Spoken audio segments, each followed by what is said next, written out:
Now, Andre, what are you doing in a pumpkin patch? Thanks, Gio. And you heard it here in the studio first. We are here at the Curtis Orchard Pumpkin Patch. And my name is Andre Thomas. And today we have a special guest with us who is Randy Graham. And we're going to give you your own Pumpkin 101 class. So can you talk about what is the purpose for this orchard? Well, we grow apples, and we started with apples, but we needed to expand our varieties a little bit, so we thought, well, kind of a natural pairing might be pumpkins. And we just dipped our toe in the first year, and boy, it took off like a rocket. So now pumpkins and apples are both very major crops for us. And so with the two major crops, which one is harder to harvest? Which one is harder to take care of?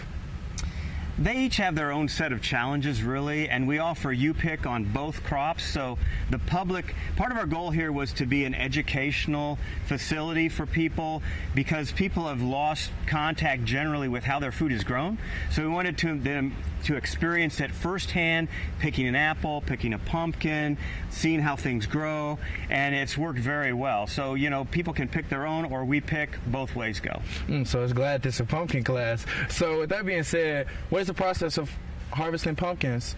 We know that you all have hundreds, maybe even thousands here. Tens of thousands. And we know that one of the cities in Illinois actually produces most of the pumpkins in the United States, right, and more in Illinois. Right. So can you talk about how that transition is in planting pumpkins? Yeah, so for us, we are growing mostly decorative pumpkins, although the whole goal of showing people how their food is grown does apply to pumpkins. Most people don't think of pumpkin as much as a food unless it's a pumpkin pie, but in most parts of the world, pumpkins are a staple in the diet as a vegetable.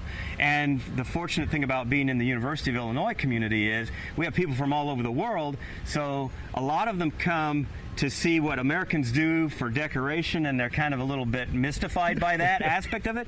To them, they're seeing a bunch of food out here behind it, you know. And so we have a lot of cultures that they make soups out of the pumpkins, they make breads, all kinds of different recipes. So the pumpkins mean different things to different people, and Illinois, Champaign is a perfect community to get all of those viewpoints covered. Okay, and so that being said, is there usually a large crowd that comes here? Is it mostly students, citizens? What does a crowd typically look like when we're here outside? It's all ages. One of the things that we're really grateful for is that what we offer really is of interest to every age group, and they can experience it together. So for instance, if you go to the movie theater, usually the kids want to see one thing, the parents want to see, but here they all like to experience it together. So we see it as really a bonding intergenerational experience for people, so that they can, you know, something they can make memories here and they can talk about it. So we get lots of students, we get lots of people from the local community and from way beyond, all the way in Chicago. Okay, and so we see that there are multiple pumpkins here, like this one and this one, and this one. So which ones is what's the difference? Can you explain that? Yeah, it used to be just orange pumpkins, but then the breeders started to try different things and going for colors and warts and all this stuff. They found great acceptance, and so we've really expanded the varieties that we offer, and people love it. Yeah, I really appreciate your time, and we thank you for coming here. We appreciate all of you all for joining Pumpkin 101, and hopefully we'll see you out here with your own pumpkin. But you can't take mine, because mine is just gonna always stay with me. But make sure you get your own, and you see, I can't let him take mine either. But we're back to you guys at the studio, and see you.